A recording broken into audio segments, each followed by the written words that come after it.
σήμερα ο Δημήτρης εδώ από το Sigma Delta Fitness.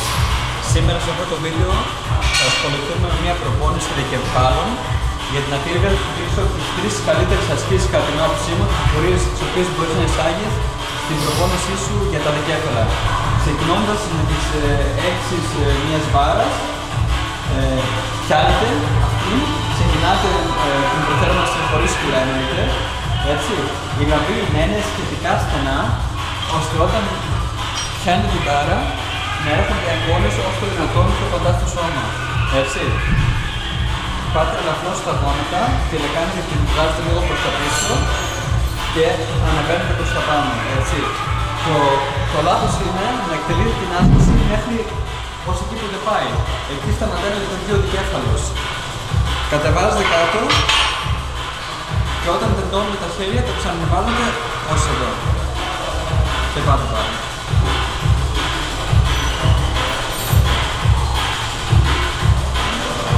Μια πολύ καλή άσκηση, η οποία δίνει απίστευτο όγκο στο χέρι.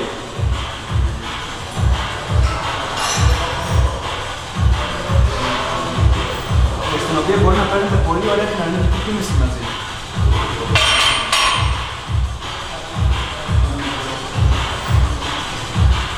Ωραία. Λοιπόν, πάμε τώρα, καθώς όπως το λέει και η λέξη δικέφαλος, πρόκειται για δύο κομμάτια του χεριού, δηλαδή δύο κεφάλια, να γυμνάσουμε το εξωτερικό μέρος, έτσι. Αυτό επικεντρώνει πιο πολύ στο εσωτερικό μέρος του δικεφάλου, πάμε να δούμε τώρα και το εξωτερικό. Η επόμενη άσκηση,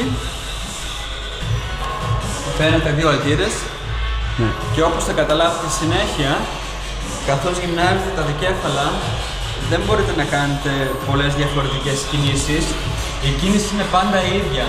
Αυτό που αλλάζει είναι η κίνηση με την οποία εκτελείται η κίνηση, έτσι.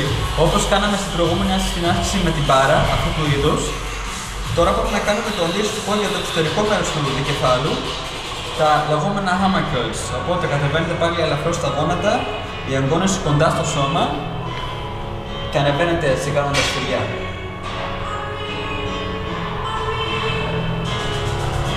Μια παραλλαγή αυτής της άσκησης είναι να εναλλάσσετε τις κινήσεις ώστε να ξεκουράζετε λίγο αντίστοιχα το άλλο χέρι ή να μπαίνετε με την κλίση προς τα μέσα και αν και με αυτή τη μέρα δεν πολύ ωραία το δικέφαλο.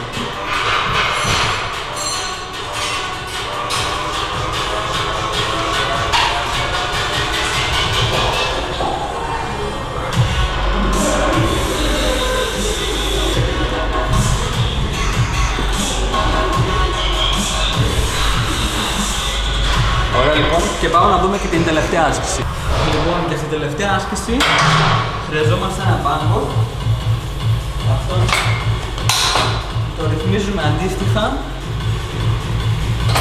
ώστε να μην κλείνει το σώμα μας πολύ προς τα μπροστά για να μπορέσουμε να απομονώσουμε τον δικέφαλο. Παίρνουμε πάλι τους αλτήρες. Λοιπόν, σταθεροποιούμε τα πόδια, η μέση να κουμπάει πίσω στον πάγκο και ξεκινάμε. Σημαντικό σε αυτήν την άσκηση, καθώς ανεβαίνετε πάνω, να στρίβει ο καρπός προς τα έξω ώστε να μπαίνει καλά μες στο δικέφαλο. Το βλέπετε το γύρισμα.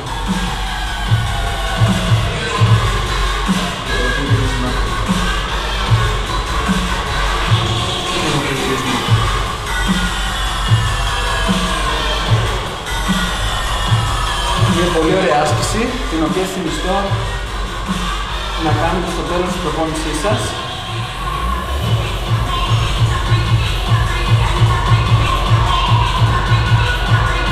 Ωραία. Αυτές ήταν οι 3 καλύτερες ασκήσεις κατά την άποψή μου, τις οποίες μπορείτε να εισάγετε για μια προπόνηση δικεφάλων. Ελπίζω το βίντεο αυτό να σου άρεσε. Αν κάνει εγγραφή στο κανάλι μας και τα λέμε σύντομα.